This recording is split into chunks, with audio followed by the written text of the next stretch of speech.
Okay, well, good morning and welcome everyone. The workshop theme is about ecological function. And to set the stage for a few later presentations that will discuss individual functions in greater detail,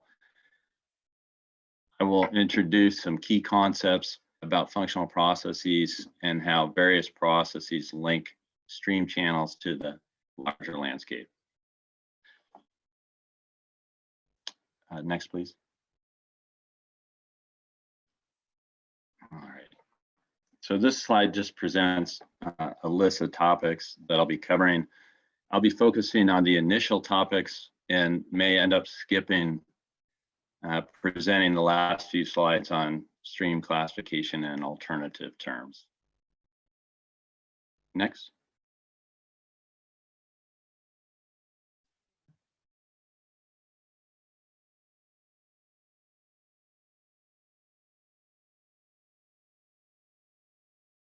Okay. Functional processes, as the slide says, interact to form and maintain the chemical, physical, and biological characteristics of streams and upland areas that they interact with. Everything a stream is and does is a result of functional processes. This is the singular message of my presentation. The remainder of my slides exist to reinforce this message and provide additional detail. All right, next. Okay.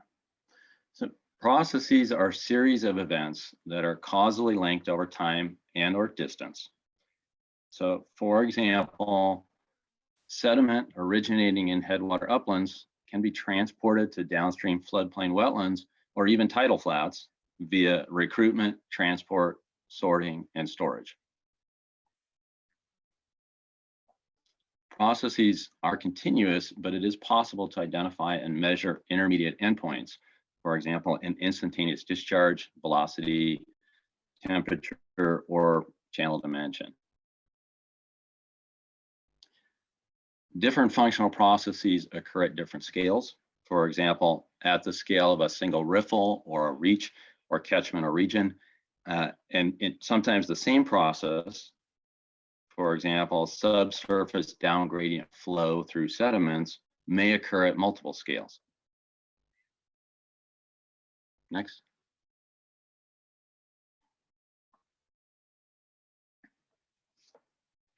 Water flowing downhill. It sounds so simple, and it reflects a simple truth. Water will respond to head differentials. This results in down gradient flows of water, sediment, and energy. Water used here is inclusive of dissolved constituents and entrained materials. Water flows down gradient over the surface or through the subsurface.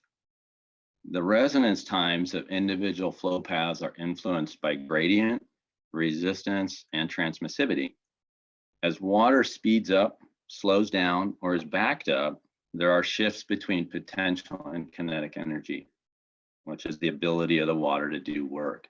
Water also carries with it latent heat that influences physical, biological, and chemical processes. The water does the work. The sediment goes along for the ride. However, the storage, transport, sorting, and deposition of sediment are important for energy balance.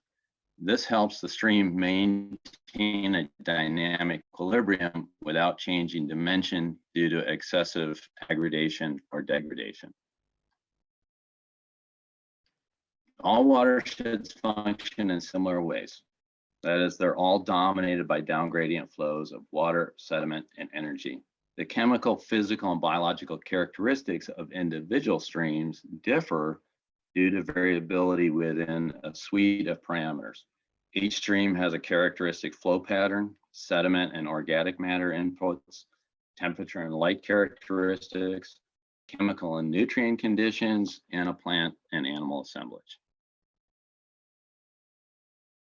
Next slide.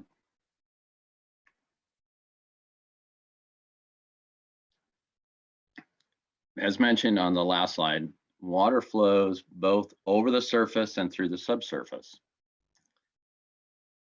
Subsurface flows are important because of their long residence times relative to surface and channel flows. Flows with longer residence times can help to stabilize the hydrograph, maintain stream flows during dry periods, support temperature moderation, nutrient cycling, groundwater upwelling, and influence the chemical signature of the water. This slide distinguishes between flows from the watershed to the valley bottom and channel, and those flows that are moving down valley within the valley bottom. The regional groundwater has a longer flow path than valley slope flows. Hyporheic flows are immediately below and adjacent to the channel bed and may interact extensively with the channel flow. Parafluvial flows tend to occur where the valley bottom is wider or contains more alluvium. These flows may have only limited mixing with the channel flow. The hyporheic zone is generally a source of nitrate, ammonium, phosphate, and carbon dioxide that are important for stream productivity. Next.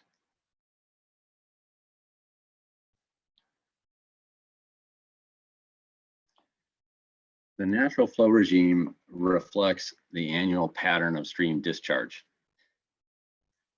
The flow regime or annual hydrograph is a result of the seasonal pattern of precipitation and conveyance to and through the valley bottom as influenced by topography and transmissivity. The flow regime is a dominant characteristic of each stream and driver of functional processes that shape the channel and riparian area. It's a big deal. A stream with a stable flow regime will look different from a stream that experiences wide fluctuations in discharge, and functional processes will be different. The flow regime is the mechanism that provides aquatic connectivity. Flow components can provide ecological cues for the timing of life history events like fish migration, spawning, or red emergence. And the flow regime is integral for sustaining the ecological integrity of a stream. Next.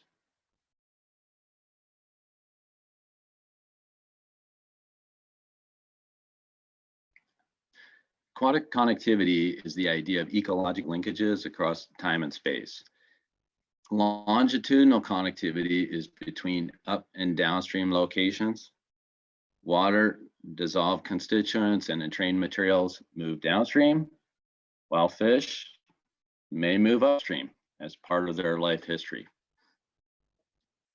Vertical connectivity is the exchange of channel and hyporheic flows through the bed of the stream. Lateral connectivity is between the channel and riparian area, for example, via overbank flows. And temporal connectivity refers to the seasonality of a connection, such as connection to off-channel habitat that occurs during specific stage flows. Next.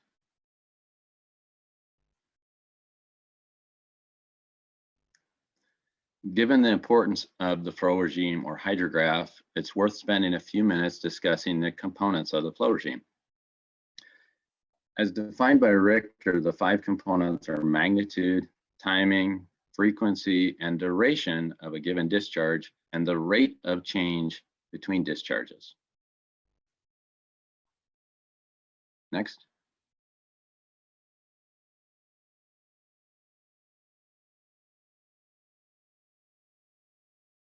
Richter focused on 3 types of flows to characterize the hydrograph. These are monthly means, the annual extremes of low and high flow, and short duration flow pulses. He was interested in the magnitude, timing, and duration of these flows, as well as the frequency and rate of change between flows. Next.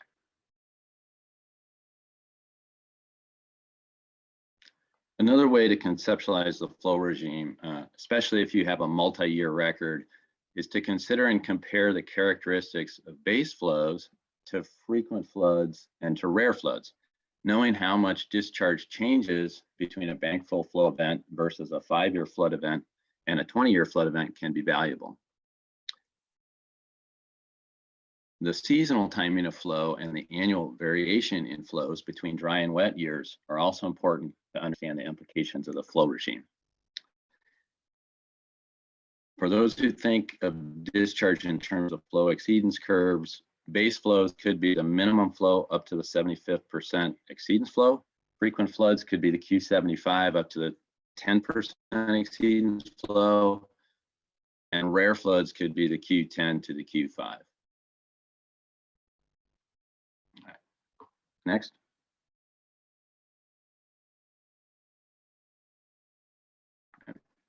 So we're finally getting to functional categories. The categories of related functions identified by fish niche are listed here. The functional buckets, if you will, relate to system dynamics, hydrology, sediment, biology, and chemistry. Next.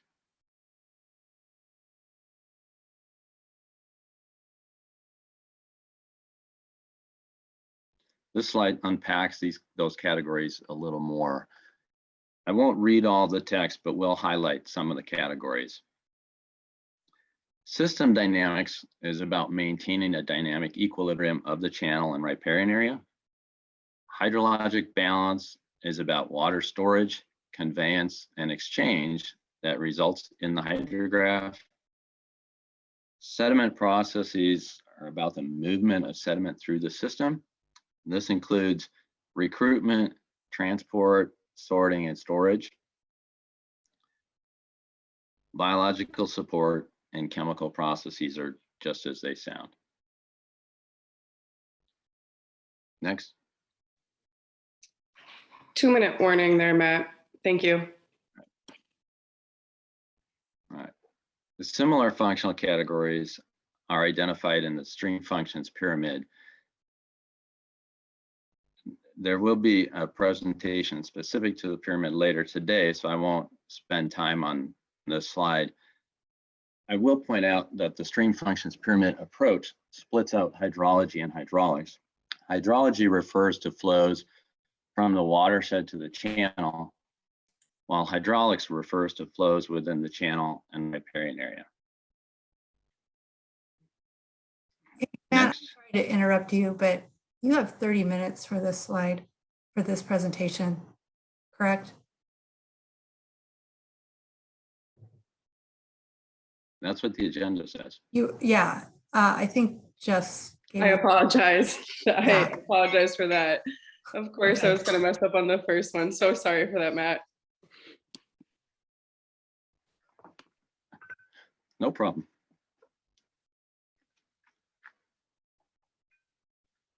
All right, next slide.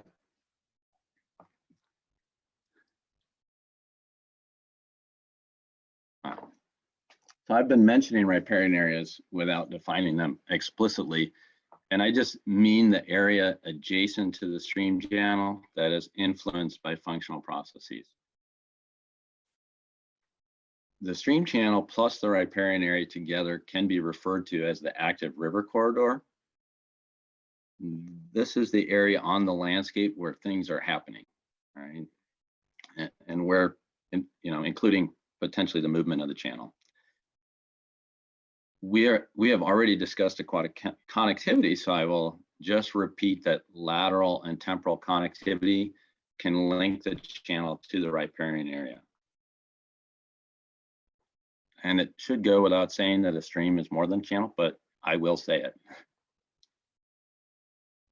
Next.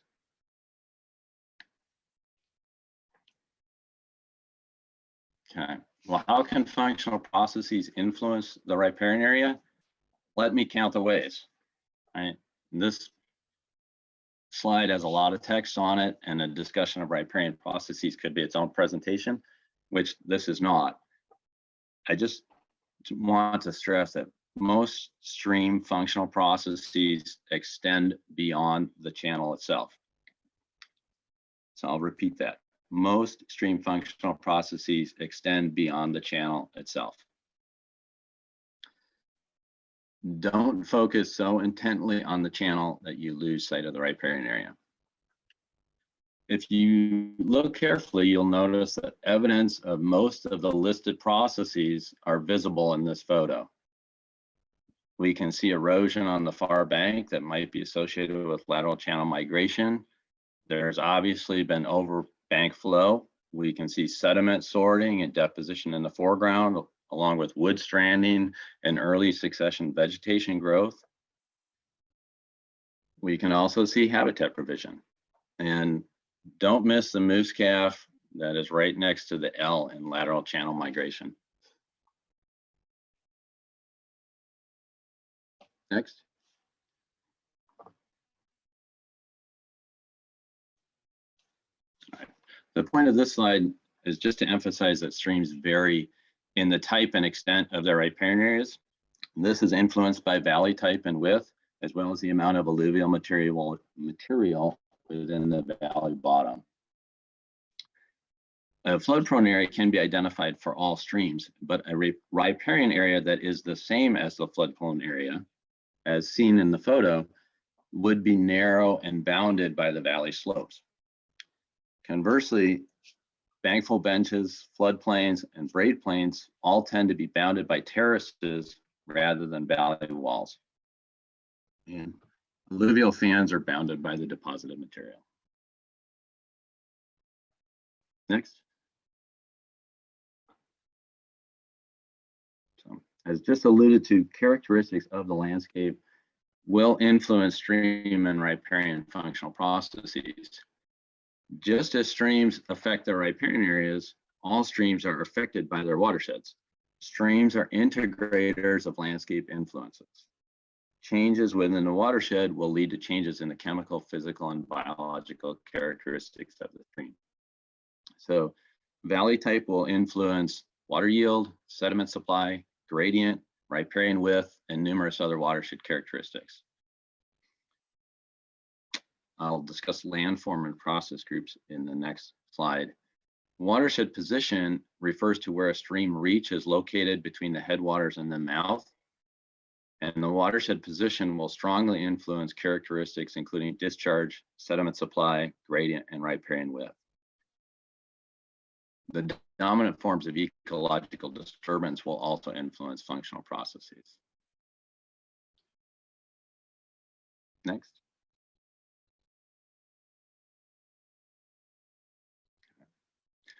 I won't spend much time discussing stream process groups, but will encourage you to study material developed by the Tongass National Forest.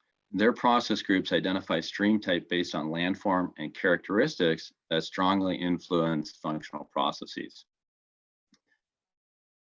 An important point is that a given stream may contain reaches that fit within different process groups. This is the same watershed position influence just mentioned in the previous slide. For example, a stream may have its headwaters within a high gradient V-shaped valley, transition to a moderate gradient mixed control valley, followed by a floodplain reach, and finally an estuarine reach. This is an important nuance regarding functional processes. Next.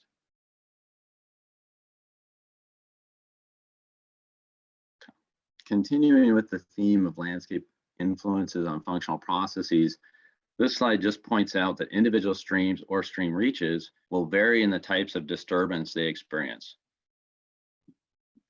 The influence of a given disturbance type for an individual stream will depend on the magnitude and frequency of the disturbance. From the photo, we can surmise that recurrent overbank flows, sediment deposition, wood recruitment and stranding, and perhaps bed mobility influence functional processes within this river reach.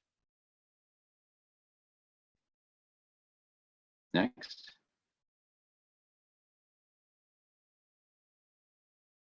Okay.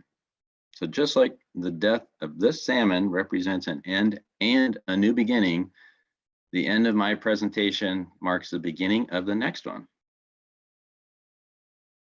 Remember, water flows downhill, focus on the flow regime, and don't forget the riparian area. Thanks for your attention.